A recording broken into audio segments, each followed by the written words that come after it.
If there is one thing I can say about the Kingdom Hearts series, is that it is very difficult to be spoiled on the series' story. There is just too much context you need in order to make sense of random clips put together online that are used for various reasons. As it has been said by someone way more popular, funny, charming, dashing, I can keep going than me, Kingdom Hearts is not that confusing, it's just a lot to remember.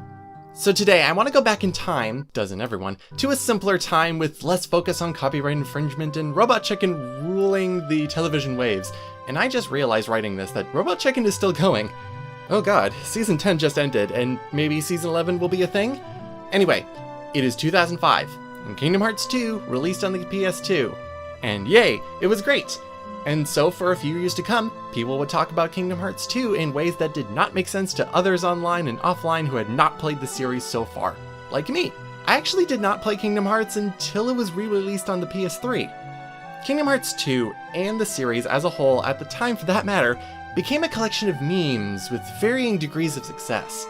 The main ones I remember from back then were butt-touching between Sora and Riku, anytime Demyx was on screen, Roxas breaking computers, Goofy dying, Sora banging on computers, and of course, man sex. So imagine how, in 2006, somebody could share their creativity and love of the Kingdom Hearts series by means of possible Robot Chicken-inspired parody entertainment.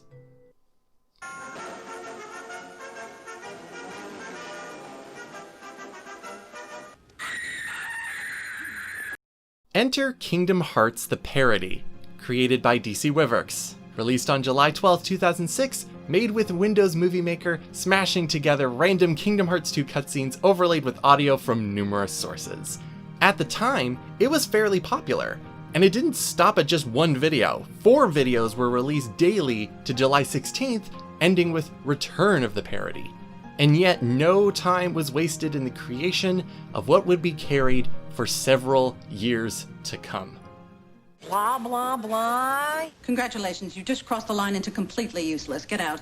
Yada, yada, yada. Get out of my chair. Deal hole. Blah, blah, blah. Oh, my breasts are really strong. Yada, yada, yada. Believe me, I know the recipe for love. 1 pound of grief, 2 cups of crap, and sprinkle on the moxie. Blah, blah, blah. Like I said, I did not play Kingdom Hearts until it was released on PS3, so stuff like this was what fell in my lap and I just ate it up.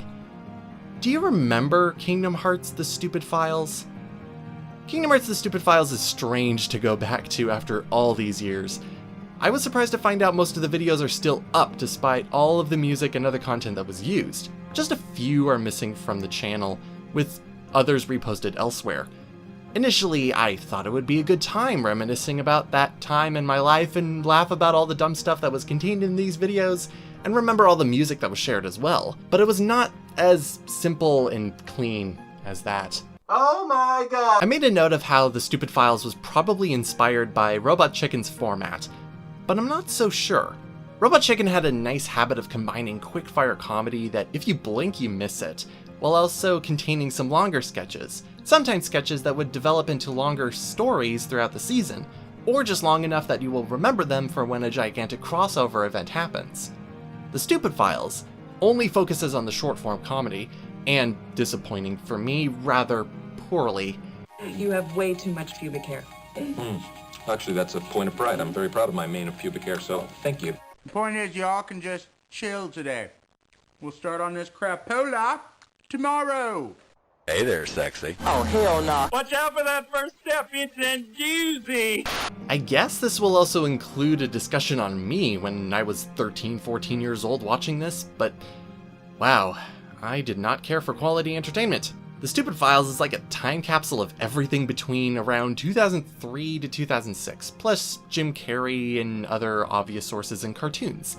A lot of Will Ferrell material is used in The Stupid Files, as well as The 40-Year-Old Virgin. Is that movie even considered good still? You know what I'm saying? Bitch is running wild, man. Some material, like Monty Python or the Looney Tunes, is used well as sometimes obvious ones like Ferris Bueller. O Lord, bless this thy hand grenade, that with it thou mayst blow thine enemies to tiny bits, in thy mercy. Oh, drat these computers. They're so naughty and so complex. I would like to think that some ideas were just, hey, it would be great if I could put this scene somewhere in Kingdom Hearts, and then backpedaled its way in, or Frankenstein's monstered its way into existence, which makes it not work some of the time due to the limitations of the cutscenes available. If only there was some way to break free and evolve on this format. Anyway, over the course of almost 3 hours of watching the Stupid Files, I could feel my brain turning to mush, and me thinking that I'm glad to be out of that era of entertainment. Skipping ahead a little bit, there is even what is called the lost episode of the Stupid Files that was uploaded, which was lost because DC Werewolves forgot about it on a hard drive when it was barely complete, but it gave a glimpse into the future of the Stupid Files if it continued into the 2010s with Birth by Sleep footage, and I certainly did not want to go through inserting Seth Rogen comedy into the mix. Yeah, I'm super excited about it. I'm actually doing my first on-air interview today, so. With who? Matthew Fox. Matthew Fox from Lost? Yeah. You know what's interesting about him? What? Nothing. What? Will you tell him he's an asshole for me? No. Someone needs to. Like who gives a shit? Well, I hope a lot of people, actually, because that's what my job entails, is making sure people care what he has to say. I'm interviewing him. Maybe it's just me, maybe I just don't give a shit. I'm just saying he deserves a beat down. So while I continued to watch this, I wondered out loud what I enjoyed about this series of fan content. There must have been a reason. Oh wait, all I did was parrot out of context references whenever I wanted when I entered high school. I was that kid. Great, but constructively here, is there anything to take away from the Stupid Files that can be considered at least okay? Well, sort of. I liked when the series poked fun at Kingdom Hearts 2 itself instead of poorly connecting voice lines with characters trying to make a point. Swimmer, do not panic. I am a trained professional lifesaver. Look out!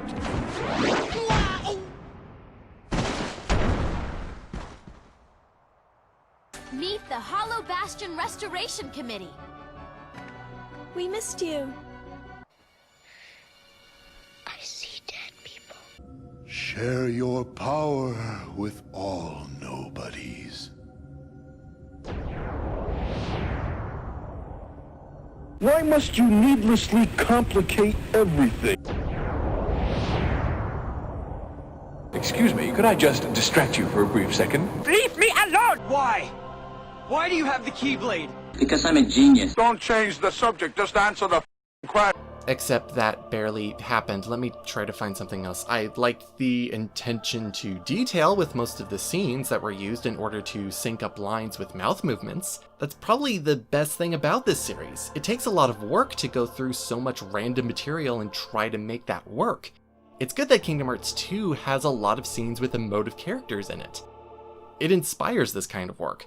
Okay, what else? There is some good bridging material to get from one piece of material to the next. Oh, yeah. Damn! Damn! Ew! You're fucked! And I do enjoy how unapologetic the credits to each video are, showcasing what some creators had to do and where they had to go for things back then. Things like burned CDs and LimeWire crack me up sometimes. Those were the days. Also, you want to know where I found some material? JustGoogle.com. That tells me everything I need to know. But there really is a lot that can be thrown away when it comes to the Stupid Files, since a majority of it is just sex-based humor, which does not have a lot of staying power. I mentioned the credits being funny to me at times, but the viewer discretion warnings at the beginning of the videos are the opposite after watching the series in its entirety. It gets slightly longer as you go, with warnings like randomness, crude humor, and OOC, or out of character moments, and they really bog down the experience. Character bashing is one thing, but making pedophile jokes at the expense of those characters goes a little far, and it is everywhere in the series. Look at that. Oh, yeah. He's a peeping Tom. What a terrible joke. Hey, darling, can I buy you a couple of drinks? Yes, the organization can be considered hot, most of them anyway according to the fan base. but maybe keep that kind of stuff out of your content because it degrades it and ages it badly. And definitely don't try to insert your own fanficky kind of dialogue into your series either, since you have not demonstrated writing talent in your series. Oh wait, you do that early on and more into your second season. Okay, great, never mind. Please thank your pig sister again in the credits for me. I don't mean to be like this, but of all the stains that a series like this could have, the sex stuff is really stale looking back at it.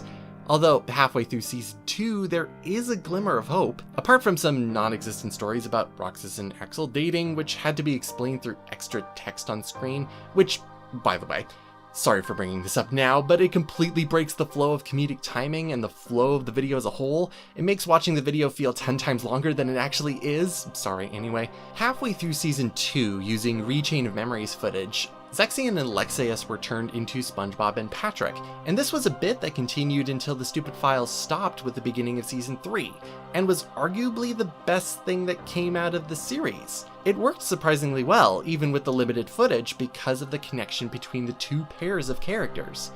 Adding in Vexen later as Squidward was also great, which helped evolve the bit, and then in episode 1 of season 3, the organization members were transferred into The Sims. The series had broken its shackles, and was able to go anywhere after that point. It is very likely that someone else out there has made the Organization 13 members in The Sims, and is messing around creating tiny stories for their own amusement, but I only imagine what the series could have been if it were to continue in this new format, without all the sexual content. 2 roads to go down. Either SpongeBob-like antics, or put it on Pornhub, I guess, if you were still going to go to all of your previous sources for comedy and material. Quite the dichotomy. But that was my trip down memory lane with this series. Kingdom Hearts The Stupid Files is something that exists in the Kingdom Hearts fanbase, and feels like the dirty uncle you have a restraining order against, but all of a sudden you'll think about him out of the blue. Kingdom Hearts, at the time, was also smaller and easier to digest, and I remember having a friend at the time who was obsessively digging for any information on fan sites and across the internet, for any new information on the series, and was incredibly excited for 358 over 2 days. And I would simply lend my ear so my friend could simply gush about their excitement for the future of the series. Maybe that's why I sometimes remember the Stupid Files from time to time, but hey, it was no lol Kingdom Hearts.